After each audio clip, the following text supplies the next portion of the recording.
This is one-time airlines. I mean, we knew it was in trouble. They've been under recovery mode, or whatever the technical term is. And then Friday, at 3 o'clock on Friday afternoon, they went into liquidation. I know the JSE wasn't particularly happy about that because there were certain rules that apparently were transgressed or something. But the point is that one time is not flying now. Lots of people were stranded. I like the airline. On the line now to tell us what happened and to see what the future might be is aviation analyst Linden Birns from Plain Talking, which is a company based in Cape Town. He's on the telephone now. Linden, another one bites the dust, as they say in the Business Times headline. Quite sad, I think.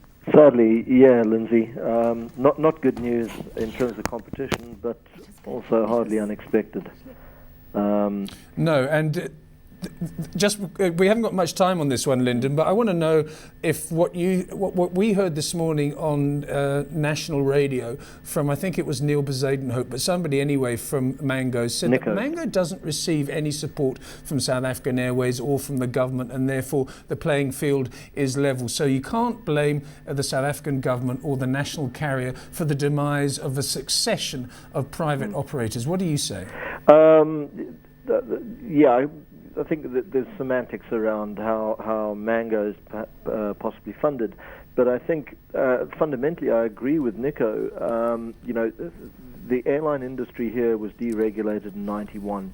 Anyone that's come into this industry since then will have known what they're getting into, or they should have known what they're getting into, and that is an industry where one of the competitors, or at least two of the competitors, SA Express as well as the SAA Group, and I include Mango in that, are state-owned.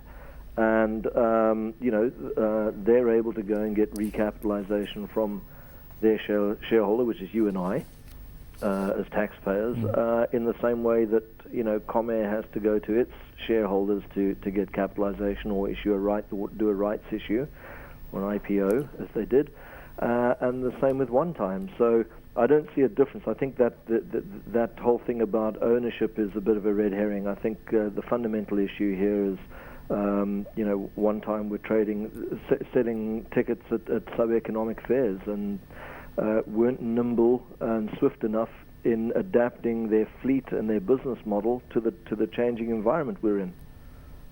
That's because, of course, they were very independent, and you've got Mango, which is linked to the national airline, and if you need to update your fleet, then, of course, you can go to the national airline and maybe get a few percentage points shaved off the purchase price, and the same with Comair, with British Airways. Yes, no. With Mango and SAA, they've actually been slower. I mean, that's the thing with state-owned airlines. They actually are less nimble, and they take longer to move than a privately owned airline does. But if you look at Comair, which I think is a good indication of best practice as far as private sector goes, 60 years of unbroken profits, and it just shows part of that is down to being able to adapt to the times.